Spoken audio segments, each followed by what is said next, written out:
बोलो माता लक्ष्मी की जय। आज हम महालक्ष्मी व्रत की कथा सुनेंगे। इस कथा को सुनने व पढ़ने से माँ लक्ष्मी सदा प्रसन्न रहती हैं तथा हम पर अपना आशीर्वाद और कृपा बनाए रखती हैं। एक गांव था जिसमें एक गरीब ब्राह्मण रहता था। वह भगवान विष्णु का भक्त था।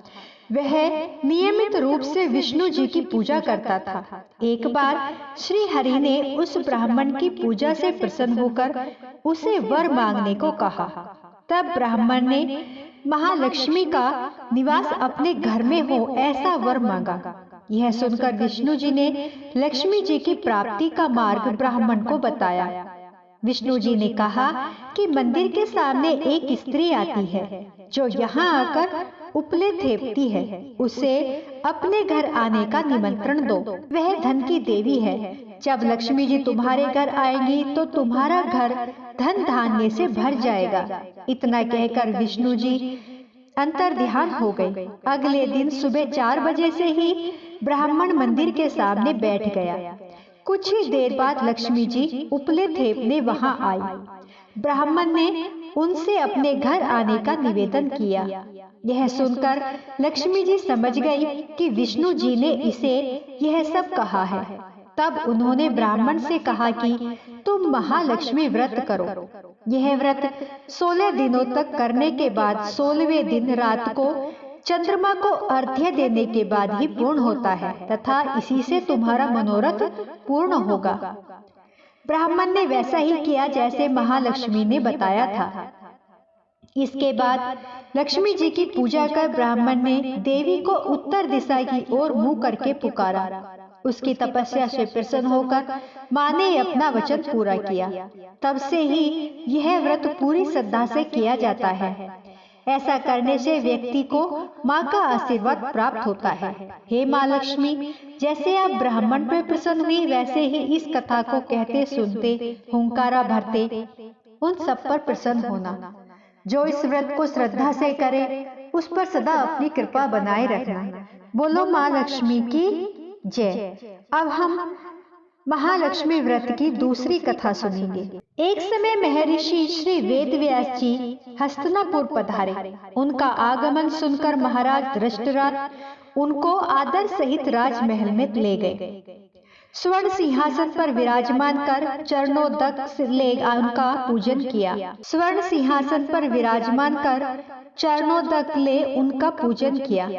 श्री व्यास जी से माता कुंती तथा गांधारी ने हाथ जोड़कर प्रसन्न किया।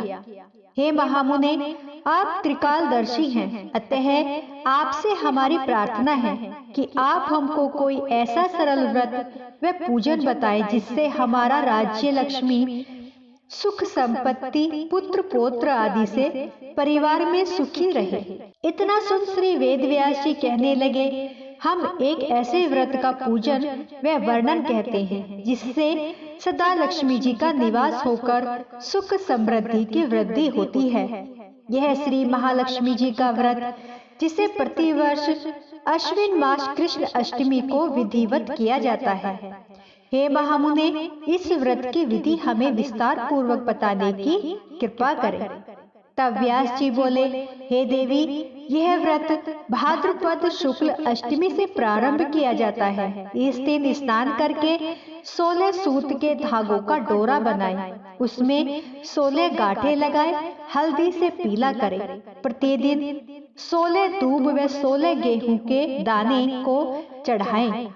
अश्विन कृष्ण अष्टमी के दिन उपवास रखकर मिट्टी के हाथी पर श्री महालक्ष्मी जी की प्रतिमा स्थापित कर विधि पूर्वक पूजन करें। इस प्रकार श्रद्धा भक्ति सहित महालक्ष्मी जी का व्रत पूजन करने से आप लोगों की राज्य लक्ष्मी में सदा अभिवृद्धि होती रहेगी। इस प्रकार व्रत का विधान बताकर श्री वेद व्यास जी अपने आश्रम को प्रस्थान कर गए। इधर समयानुसार भाद्रपद शुक्ल अष्टमी से गांधारी तथा कुंती अपने अपने महलों में नगर की स्त्रियों सहित व्रत का आरंभ करने लगी।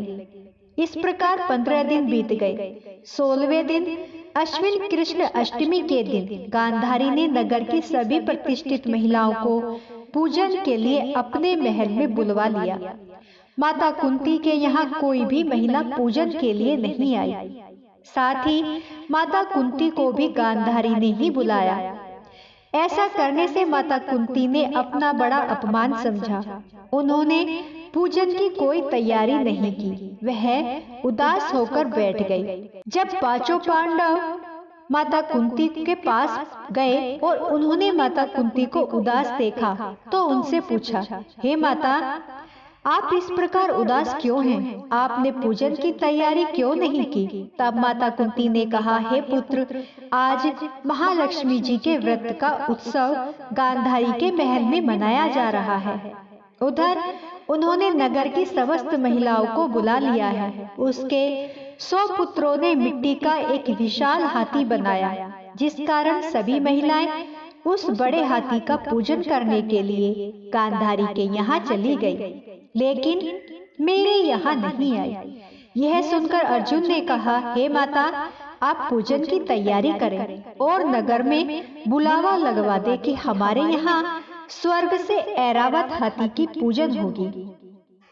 इधर माता कुंती ने नगर में ढिंडोरा पिटवा दिया और पूजा की विशाल तैयारी होने लगी। उधर अर्जुन ने बाण के द्वारा स्वर्ग से ऐरावत हाथी को बुला लिया। सारे नगर में शोर मच गया कि कुंती के महल में स्वर्ग से इंद्र का ऐरावत हाथी पृथ्वी पर उतरकर पूजा जाएगा। समाचार को सुनकर नगर के सभी नर नारी, बालक एवं वृद्धों की भीड़ एकत्रित होने लगी। उधर गांधारी के महल में हलचल मच गई। वहां एकत्रित हुई सभी महिलाएं अपनी अपनी थालियां लेकर कुंती के महल की ओर जाने लगी। देखते ही देखते कुंती का सारा महल भर गया।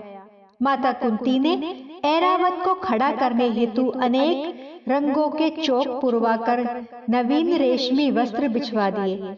नगरवासी स्वागत की तैयारी में फूल माला, अबीर, गुलाल, केसर हाथों में लिए पंक्तिबद्ध खड़े थे। जब स्वर्ग से ऐरावत हाथी पृथ्वी पर उतरने लगा तो उसके आभूषणों की ध्वनि गूंजने लगी। ऐरावत के दर्शन होते ही जय जयकार के नारे लगने लगे। सायंकाल के समय इंद्र का भेजा हुआ हाथी ऐरावत माता कुंती के भवन के चौक में उतर आया।